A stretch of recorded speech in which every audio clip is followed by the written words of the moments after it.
Hey everybody, this is Pastor Bryan Ross from Grace Life Bible Church in Grand Rapids, Michigan, and we want to welcome you to our midweek video today and to our YouTube channel here, Grace Life Bible on YouTube. If you haven't already done so, if you would consider subscribing and ringing the alarm bell so that you can stay current with our ministry here on YouTube as we go live from our assembly building on Sunday morning, and then also with content that I'm creating here midweek, we would definitely appreciate having you be a permanent part of our audience.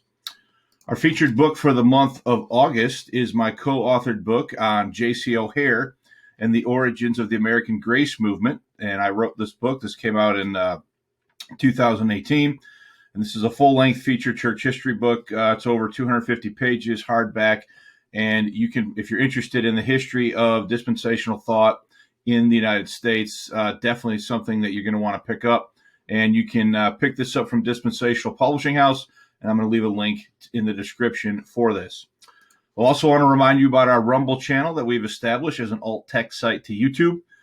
We currently have 114 subscribers here on Rumble, which is great compared to where we were at the beginning of the summer. So if you're into alt tech sites and want an alternative to YouTube, we would encourage you to subscribe here to the Grace Life Bible Church channel on YouTube, Rumble as well. So those of you that have been following the ministry of late, you know that this summer I have done a 6-part study on the issue of critical social justice in Scripture. And I used this book here by Voddie, Bauchman, Fault Lines, the Social Justice Movement and Evangelicals' Looming Collapse, as a way of framing that conversation. And we finished that study last week when we gave our last installment in what I wanted to cover there. But before we move on, I just want to say there's a lot more things in this book that are worthy of your time that I have elected not to cover because this series needed to come to an end at some point, and I didn't want to cover every single little detail that is in this book, but I do commend it to you. I will still include a link to it in this video if you are interested in picking up a copy of Fault Lines. It is definitely worth your time.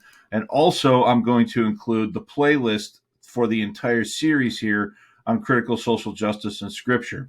So if you missed that information, if you want a neat and tidy way to get all of it, I'm going to include a link to this playlist in the description for this video. So what I want to talk about today is I want to give you an update about my adult Sunday school class, From This Generation Forever, a study of God's promise to preserve His Word. So back in 2015 now, we've been at this for a long time. I started this class in the adult Sunday school time at Grace Life Bible Church. And in the first term, we looked at the issue of inspiration. So that was the school year of 2015-2016. In 2016, 2017, we looked at the issue of preservation, and we talked all about preservation, studied that doctrine, sought to understand what it taught. Then I had to take a year off because I needed to work on some continuing education credits for my secular job. And then when we came back after a year break, we talked about canonicity and transmission. And then the last 2 years, really, we've been studying the history of the English Bible.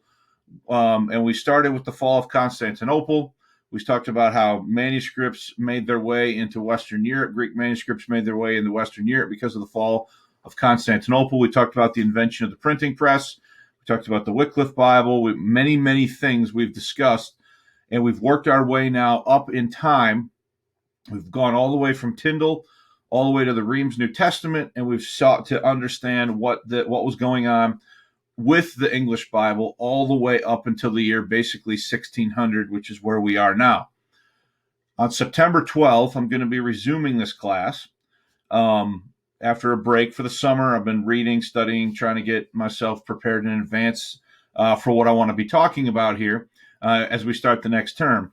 But on September 12th, we're going to be starting the next term, and we have finally arrived at a place now where we are going to do a evaluation, historical exposition and evaluation of the process that was actually used to create the King James Bible. Now, I have a lot of books on my bookshelves in here in my office talking about different aspects of this and the manner and the method that was used to create the King James Bible. But what I want to focus on is the uncovery. We'll talk about a lot of things, okay? But one of the things I'm excited to talk about are the three primary documents that have been discovered in libraries in Great Britain that speak to the process of the King James Bible. We have more information and more data on what happened than we have at any other time. And when the King James only movement began, as it's currently constituted, the train left the station, if you will, without a working knowledge of these three primary documents. And I'm excited to be incorporating this information into my presentations that I'm going to be making in this class. So this class is going to restart on Sunday, September 12th. We do live stream it, but we have up to right now, when I ended this in June or the end of May, for the term, we have 150 lessons in this series. And we ended by talking about the Reams New Testament. Now, you could pick up and get caught up or check this out in two different formats, okay? The first is the From This Generation Forever Blogspot, and I'll have a link to this in the description for the video. But this goes all the way back and includes other resources, other things that I've done, videos I've taught at other places, and some links to some outside resources for you to consider here. So if you haven't done that, you should check that out. And again, this is the From This Generation Forever Blogspot. And then we also have an alternative format on the church's website that just lists the studies. So this would be on the Grace Life Bible Church website. If you click on School of Theology, you would want to select the option for From This Generation Forever, a study of God's promise to preserve his word. And then you'll find it in this format listed out by lesson. Okay, so just open this up so that you can see what I'm talking about here. If you choose this route to check this out, every lesson is organized with a video recording of the lesson, the audio option to download to listen to live right here or download the MP3, and then also a link to the notes that I use to teach that particular lesson. So you got two different formats you could choose from. You could go to the Blogspot or you could go to the website. You're going to get the same information pretty much, except it's just going to be organized a little bit differently, okay? Now, before we go, I just want to sort of wet your whistle a little bit here on these three primary documents, okay? I want to talk about each one of them. I want to talk about where you can access a representation of each one of them. And then I want to look at one example of how these things work together in conjunction with a 1611 King James Bible to understand how the translators were doing their work and how they literally took a 1602 Bishop's Bible and revised it into what is now known as the King James Bible. Okay. Now I did a whole lesson in this on this particular idea. Rule number one given to the translators was that they were to follow the Bishop's Bible unless the truth of the original said otherwise. So to accommodate rule number one, the King's printer printed 40 unbound copies of a 1602 Bishop's Bible and gave it to the different translating companies to work off of as their base text. This is what rule number one said to do, okay? Now, we have at the Bodleian Library in Great Britain, we have a document that is known as Bod 1602, okay? So here's an image from the Bodleian Library. You can see Bodleian Library English 1602 B1. This is a 1602 Bishop's Bible that has the handwritten notations and corrections, revisions of the King James translators. So the particular passage you're looking at here is from 2 Samuel chapter 17, and you can see how the King James translators reached into this and edited it and revised it and literally turned it into what would become the 1611 King James Bible through their revisions of this 1602 base text. Now, one of the lessons that I covered in the last term was addressing the idea a great many King James advocates have falsely asserted in my mind, that they didn't take rule number one very seriously and that they really were working off of Tyndale, not the Bishop's Bible. Well, the evidence such as this that survives that literally shows them making changes to the text of a 1602 Bishop's Bible speaks highly otherwise. The reason so much Tyndale shows up in a bishop's Bible, or excuse me, in a King James Bible ultimately, is because a ton of Tyndale shows up in the bishop's Bible. So the bishop's Bible, and we've gone through all of this history, okay, this is the base text then for what becomes the King James Bible. And here you can see in this image from Bod 1602, the handwritten translational decisions and choices of the King James translators that then change the bishop's Bible into what becomes the King James. Okay, now you can access this information or a great many details about this through Ward Allen's book, The Coming of the King James Gospels. Okay, now I have a copy of this in my library behind me, and what this does is it takes this and it lays it out and explains how Bod 1602 informs the process of the King James translators. And then he faithfully reproduces and this is only for the Gospels, okay? It's not for the whole Bible. It's only for the Matthew through John. And he reproduces the editorial changes and shows you how they are making these changes in the 1602 Bishop's Bible and how that becomes the King James, okay? Explains the process. Very, very fascinating information. So you can access this information through purchasing this book if you want to, okay? Now, there's another document. The second document that I want to mention to you is a document known as Manuscript 98. And Manuscript 98 is a document that was produced by the Westminster Company that worked on the epistles. So this is the group that worked on the Pauline epistles and the general epistles from Hebrews to Jude, okay? And they created a document here that they were working off of called Manuscript 98.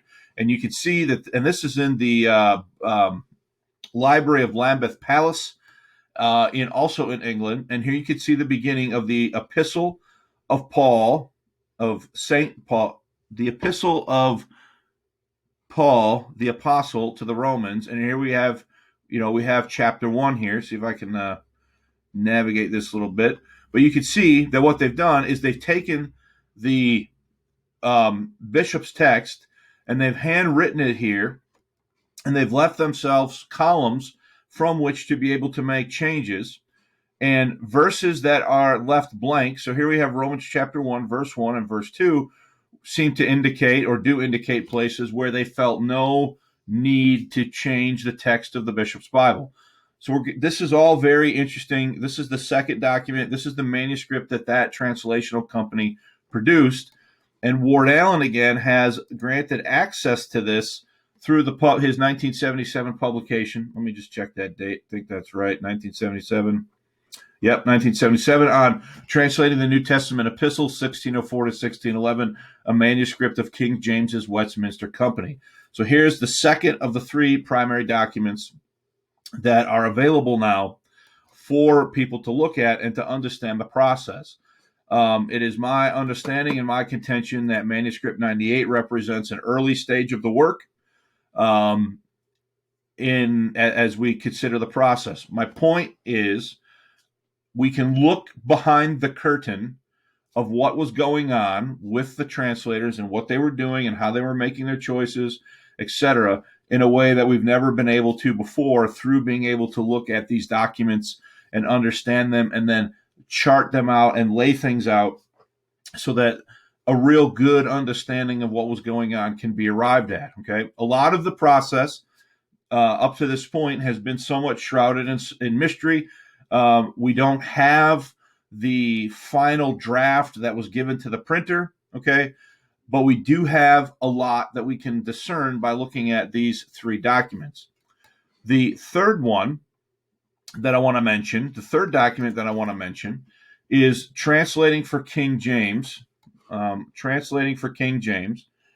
And this is the original copy of this, but Translating for King James, being a true copy of the only notes made by a translator of King James's Bible, the authorized version, as the final Calvini review by John Boyce, and this was published in 1969. Now, this is the original copy. This is, a lot of money. Wow, that's a lot of money. I have one of these. I didn't pay $900 for it. I bought it about 5-6 years ago. I think I might have paid $100 for it, but I didn't pay quite that much.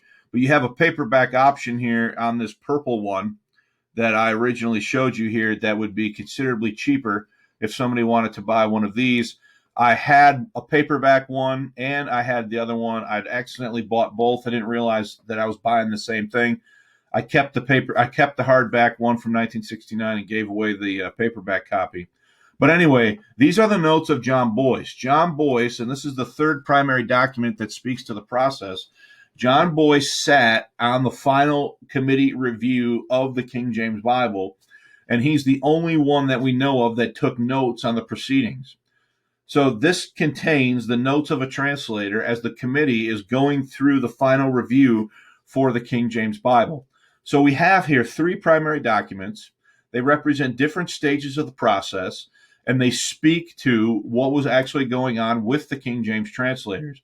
So when we get into the class and the class resumes, we're eventually going to arrive at a point where we're going to be talking about each one of these three documents in much more detail, and then trying to show and illustrate to people and cause them to have an understanding of how these documents were used then to how we can use these documents, to arrive at a better understanding of what actually happened with the King James Bible. So for a history guy like me, this stuff is just awesome. All right. I love this stuff.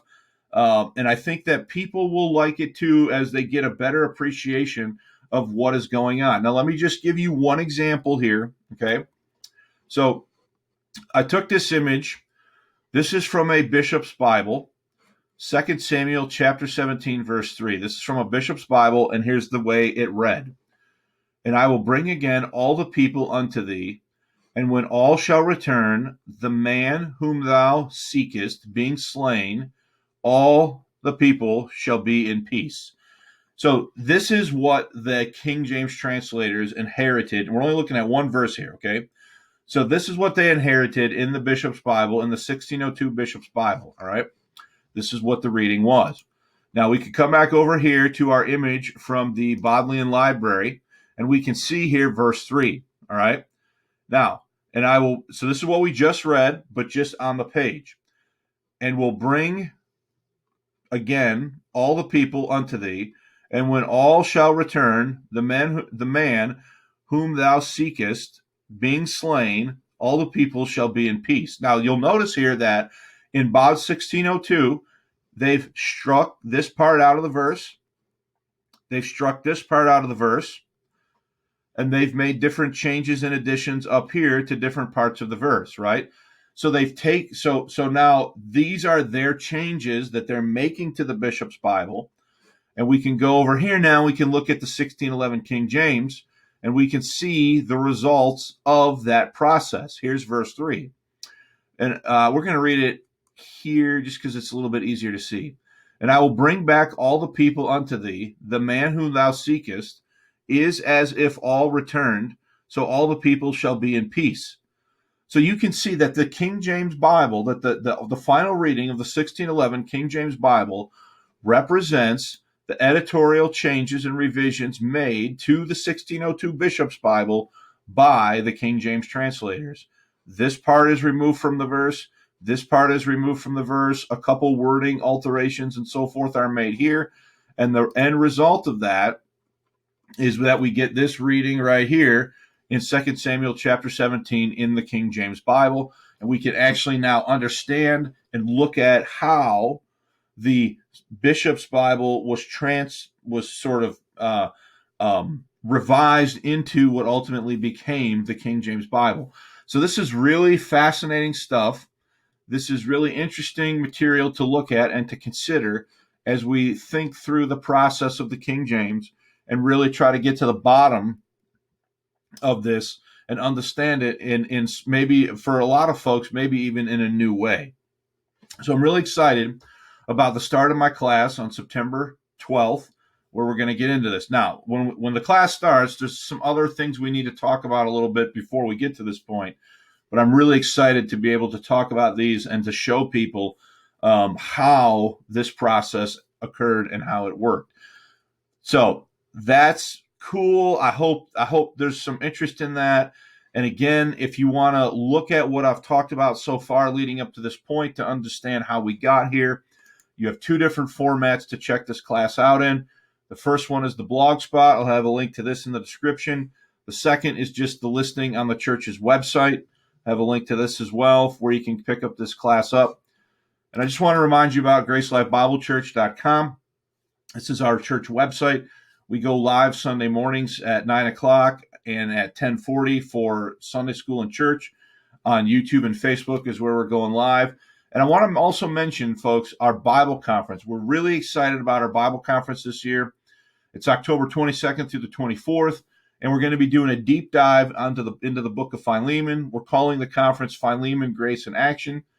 We've got two great speakers that we're excited about having at our church. The first one is David Osteen from Hope Bible Church in Jackson, Georgia.